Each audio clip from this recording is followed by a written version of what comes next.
Là, on est à une limite où soit on va aller décrocher plus bas, soit on va aller taper très bientôt un nouveau record. J'en peux plus d'attendre l'Ether, j'en peux plus, il me fatigue. Éric Larchevêque a dit Bitcoin à 250 000 $ avant juin. J'espère sincèrement qu'Éric Larchevêque a raison. À Bitcoin à moins de 30 000 $, pour moi, c'est vraiment quelque chose qu'on n'est pas censé revisiter de sitôt, quoi. À la fin du truc, ça fait 2h30, t'es là, tu picoles, t'as les yeux, waouh, c'était un autre monde, quoi. Là, maintenant, tout de suite, pendant que nous parlons, c'est de la...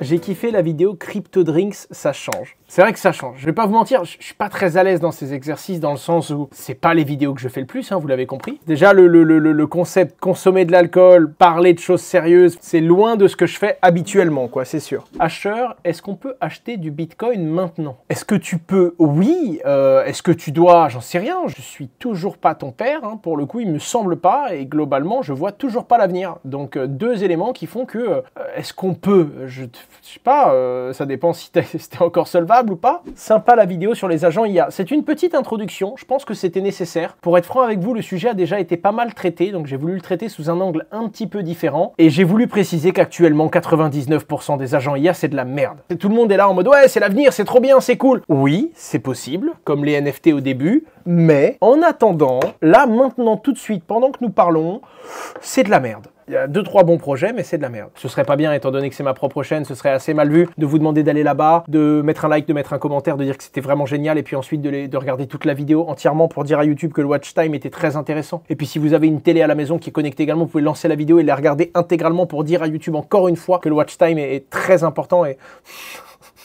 Bref, merci pour ceux qui soutiennent la chaîne, évidemment. J'espère que la vidéo va vous plaire. J'ai un très bon ratio de like, dislike dessus, donc je pense que ça va être le cas. Pour le coup, je pense que, pour faire très simple, aujourd'hui, c'est du bullshit. Malgré tout, c'est du bullshit où il va y avoir des grosses explosions. En fait, le marché, il vaut même pas 15 ou 20 milliards, donc il va y avoir des AI agents qui vont péter très fort. Malgré tout, regardez bien la vidéo et vous allez comprendre qu'il y a des trucs qui sont encore très limites. Il y a des cryptos qui explosent simplement parce que des IA en ont fait la promotion. C'est un truc de dingue, quoi. Éric Larchevêque a dit Bitcoin à 250 000 $ avant juin. Écoutez, que vous dire de plus que j'espère sincèrement qu'Éric Larchevêque a raison. C'est tout ce que je peux vous dire. Hein. Moi, je vous aurais pas dit ça. J'espère vraiment qu'il ait raison quand même. Parce que ça m'arrangerait bien, hein.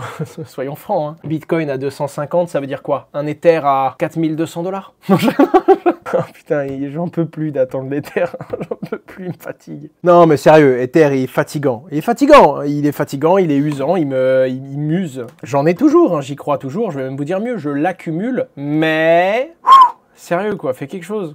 Do something. Allez bro, sois cool avec nous. Comment peut-on encore croire Ether une fois qu'on a découvert Algorand? Bah parce que je te trouve des gens qui disent la même chose d'Elrond, des gens qui disent la même chose de Solana, des gens qui disent la même chose de Sui, des gens qui disent la même chose d'Aptos, des gens qui disent la même chose de Polkadot, des gens qui disent la même chose de Near, des gens qui disent la... Je vais pas continuer comme ça pendant 1h30, mais je pourrais bien continuer comme ça pendant 1h30. Hein. Pourquoi le burn d'Ether n'a pas d'effet réel sur son prix? Plus de 10 millions de jetons burn, mais sur quoi? Parce que le problème c'est que tu as un burn et tu as l'annonce de ce burn. Par exemple, si je te dis une bêtise, imaginons que ma boîte est cotée en bourse et je te dis, les gens s'attendent à ce qu'on fasse 1 million d'euros de revenus, en fait on va faire 2 millions. À ce moment-là, toi tu pourrais te dire, ok, maintenant tout de suite, il faut acheter, parce que l'annonce à venir, d'ailleurs c'est totalement interdit, hein, ça s'appelle un délit d'initié, c'est que les revenus sont 2 fois supérieurs à ce que l'on pense, donc la boîte vaut beaucoup plus. Mais maintenant, si la boîte elle fait x2 demain, parce que tu as acheté comme un fou, tu as fait monter le prix, eh bien à ce moment-là, la boîte, le marché a déjà pricé le x2. Et donc si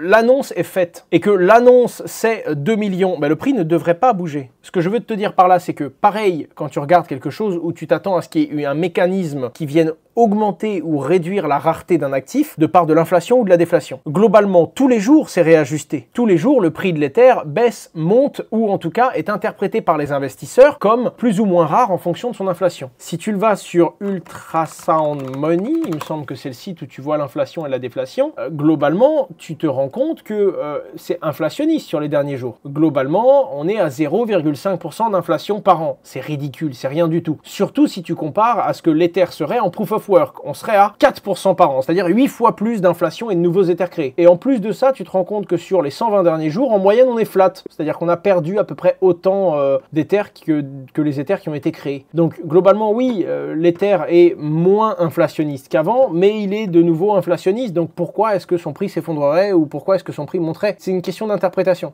J'entends parler de multiples x5, x10 sur des capitalisations de 5 milliards. C'est quelque chose de possible ça? Ah mon pote, tout est possible en crypto-monnaie. Maintenant, il faut vraiment que tu aies un cycle aussi assez fort. Mais c'est drôle parce qu'on arrive à une limite où pour beaucoup, que ce soit sur Ether ou sur Bitcoin, là on est à une limite où soit à un moment on va aller décrocher plus bas et on va aller visiter un 60-70 pour Bitcoin avant de repartir, soit on va aller taper très bientôt un nouveau record. En tout cas, pour beaucoup, on va pas rester pendant 4 mois sur un palier d'un Bitcoin qui tourne autour des 100K. Moralité, soit ça décroche et tu vas briser ton support, soit ça décroche et tu vas briser ta résistance. Mais en attendant, pour beaucoup, on ne devrait pas être pendant 4, 5, 6 mois sur un plateau, quoi. Si MicroStrategy fait faillite, je donne pas cher de Bitcoin. Alors pour moi, au contraire, si MicroStrategy fait faillite, tu sais que mathématiquement, il va y avoir quelqu'un qui va vendre énormément de Bitcoin. Donc, 1, tu es toujours convaincu par Bitcoin, ça n'a pas changé. 2, tu sais très bien que c'est pas un bug technique, c'est pas Bitcoin qui a un problème, c'est pas une faille structurelle, mécanique, c'est juste une entreprise qui s'est ratée et qui doit, malgré elle, vendre massivement du Bitcoin alors qu'elle-même, elle pense que le prix ne devrait que monter. Donc, tu vas avoir un constat qui est très simple. Tu vas avoir énormément de personnes profondément convaincues par un actif qui ne les a pas déçues et qui vont voir cet actif s'effondrer simplement parce qu'une entreprise n'a pas bien géré sa liquidité et son risque ratio et va être dans l'obligation de vendre. Et en plus de ça, tout le monde va vendre de peur que cette entreprise en vendant fasse baisser les prix. Et donc en vendant, les gens vont créer un mouvement de panique qui va faire baisser les prix. Là, pour le coup, vous me verrez vous dire, c'est les soldes. Parce que pour la première fois, tu auras une certitude quasi mathématique qu'un actif qui vaut beaucoup plus que ça va toucher des plus bas parce que ce sera un mécanisme de vente obligatoire. C'est aussi simple que ça. Alors moi, je shorterai pas parce que vouloir rattraper les couteaux qui tombent, c'est très dommage. Par contre, je vais mettre des ordres d'achat à des petites valeurs. Avec un peu de chance, ils vont liquider, il y aura des exécutions d'order book, il y aura de la panique et tu peux choper des bitcoins pour des miettes. Ce qui sera peut-être le dernier moment de l'histoire de l'humanité si Bitcoin continue son développement comme il l'a fait dans les 20 dernières années, où tu pourras acheter du Bitcoin pour une bouchée de pain. Enfin, dans les 16 dernières années, parce qu'il n'existait pas il y a 20 ans, vous m'avez compris. Des miettes, ce sera quoi? Ouais, peut-être 10 ou peut-être 15 cas le Bitcoin. S'il y a un vrai scénario catastrophe, certains vous diront peut-être 25-30, parce qu'il y a peut-être des institutions qui ne laisseront pas descendre aussi bas. Mais ouais,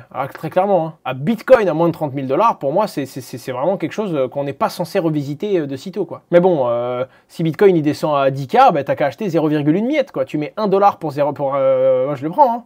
Les amis, si ça vous intéresse, la vidéo dont je vous ai parlé, le Crypto Drinks, qui est tout simplement une vidéo où on répond à des questions pendant un jeu. Il y avait du beau monde avec nous. Il y avait Johan Lopez et puis il y avait Yann Darwin aussi. Puis c'est organisé du coup par Benko du Crypto Daily. Et pour le coup, bah, vous me voyez vraiment dans un angle très différent de ce que vous avez l'habitude de voir, quoi. Et pour le coup, ouais, moi je pensais vraiment au début que c'était, tu vois, c'était des cocktails avec, sans alcool. Je pensais, j'avais pas fait le lien sur le concept de tu te mets une claque, quoi. À la fin du truc, ça fait 2h30, t'es là, tu picoles, t'as les yeux, waouh, c'était un autre monde, quoi. Écoutez, content que ça vous plaise. Je dois vous avouer que je suis pas très à l'aise dans ces exercices-là, parce que je suis t'as un mélange entre Owen, Asher, chef d'entreprise, investisseur, image publique, plaisir sur le moment en mode elle était bonne cette bière, tu vois.